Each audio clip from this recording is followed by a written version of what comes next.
अस्सलाम वालेकुम students, welcome to the today's chemistry lecture that is discovery of neutrons. Neutrons की discovery कैसे हुई आज के हम लेक्चर में ये सीखेंगे। उससे पहले थोड़ा सा हम कंसंट्रेट करते हैं स्ट्रक्चर ऑफ एटम पे। Consider this is the structure of atom.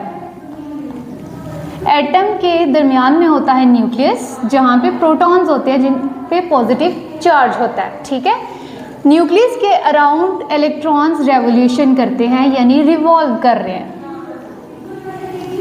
अब हमारे पास हमने देखा था कि प्रोटॉन्स कैसे डिस्कवर हुए थे।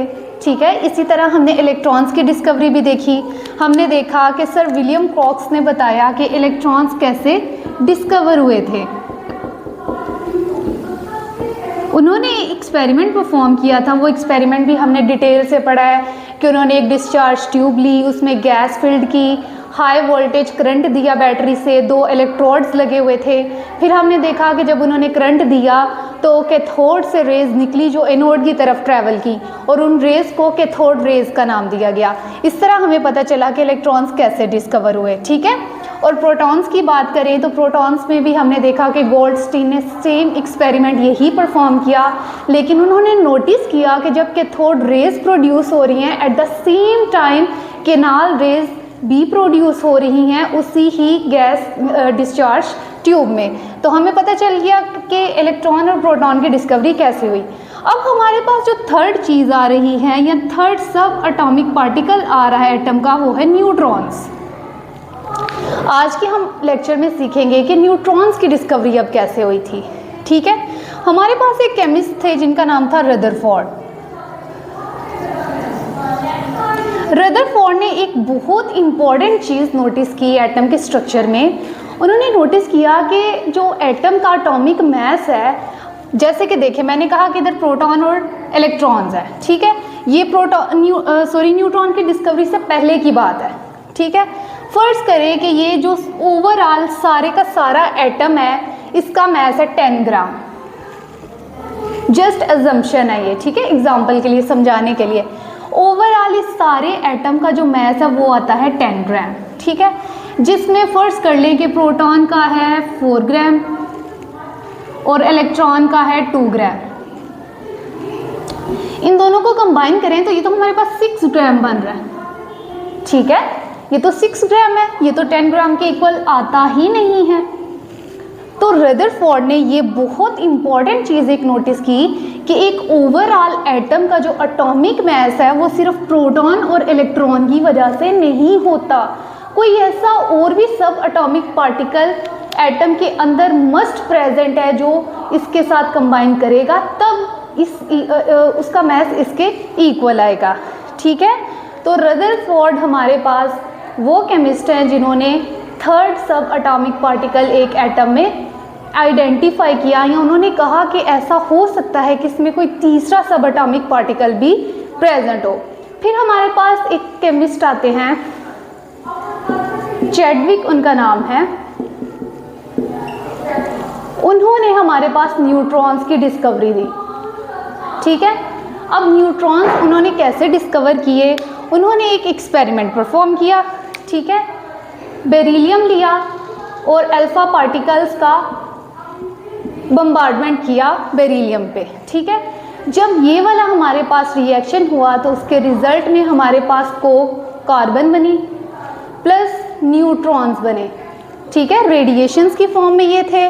तो इस तरह हमें पता चला कि न्यूट्रॉन्स की डिस्कवरी चैडविक ने कैसे की। इन्होंने कैसे एक रिएक्शन किया जिसमें बेरिलियम के साथ हीलियम न्यूक्लियाई का रिएक्शन हुआ। हीलियम न्यूक्लियाई को हम अल्फा पार्टिकल भी कहते हैं। ठीक है, अल्फा पार्टिकल्स को बेरिलियम टारगेट के साथ जब उसकी कोलिजन हुई, कोलाइड करवाया, रिएक्शन करवाया गया, तो उसके रिजल्ट में हमारे पास कार्बन और न्यूट्रॉन्स बने। ठीक है, इस तरह हमें पता चल गया कि एक एटम के न्यूक्लियस के अंदर प्रोटॉन्स के साथ साथ एक थर्ड चीज़ भी प्रेजेंट होती है, जैसे ये देखें, प्रोटॉन्स एंड न्यूट्रॉन्स। ठीक है, this is nucleus, this is atom. Atom के दरमियान में प्रोटॉन्स, न्यूट्रॉन्स जो कि कंबाइन हमारे पास न्यूक्लियस देते हैं, और न्यूक्लियस के अराउंड इलेक्ट्रॉन्स क्या हैं, रिवॉल्व करते हैं। ठीक है, तो अब हमें पता चल गया कि न्यूक्लियस में सिर्फ प्रोटॉन्स नहीं होते बल्कि एक तीसरी चीज़ प्रेजेंट है एटम में, इलेक्ट्रॉन और प्रोटॉन के अलावा, जिसको न्यूट्रॉन का नाम दिया गया। और चैडविक ने ये डिस्कवर किए न्यूट्रॉन्स थ्रू दिस एक्सपेरिमेंट। अब स्टूडेंट्स क्वेश्चन अराइज होता है, देखिए प्रोटॉन पे तो पॉजिटिव चार्ज है, इलेक्ट्रॉन पे नेगेटिव चार्ज है, तो हमारे पास जो थर्ड सब एटॉमिक पार्टिकल डिस्कवर हुए उस पर कौन सा चार्ज होगा? डेफिनेटली वो न्यूट्रल होगा, क्योंकि already positive and negative charge तो एग्जिस्ट कर रहा है एटम में, ठीक है। तो जो हमारे पास न्यूट्रॉन्स होते हैं ये न्यूट्रल स्पीशी होते हैं। Neutral species means no charge. Neutral and neutron, ये देखें दोनों टर्म्स आपस में कोरिलेट कर रही है। न्यूट्रल न्यूट्रॉन यानी इस पे कोई चार्ज नहीं होगा, तो हमारे पास एक एटम के स्ट्रक्चर में प्रोटॉन पॉजिटिव चार्ज कैरी करता है, neutron no charge and electrons negative charge, ठीक है। ये एमसीक्यूज के रेफरेंस से भी इंपॉर्टेंट है। तो हमने next we have the properties of neutrons, ठीक है। तो फर्स्ट प्रॉपर्टी हमारे पास यही है कि न्यूट्रॉन्स कैरी नो चार्ज, ठीक है। न्यूट्रॉन्स कैरी नो चार्ज यानी कि न्यूट्रॉन एक चार्जलेस स्पीशीज के ऊपर कोई चार्ज नहीं होता, ठीक है। नेक्स्ट पॉइंट है या नेक्स्ट प्रॉपर्टी है, they are highly penetrating. Highly penetrating neutrons की ये एक प्रॉपर्टी है पेनिट्रेटिंग की। पेनिट्रेटिंग मीन्स पेनिट्रेट करना, जैसे कि कोई मैटर है तो सम एक्सटेंट तक उसके अंदर चले जाना, उसको कहते हैं पेनिट्रेशन या पेनिट्रेट होना, ठीक है। तो न्यूट्रॉन की ये एक प्रॉपर्टी है कि दे आर हाईली पेनिट्रेटिंग।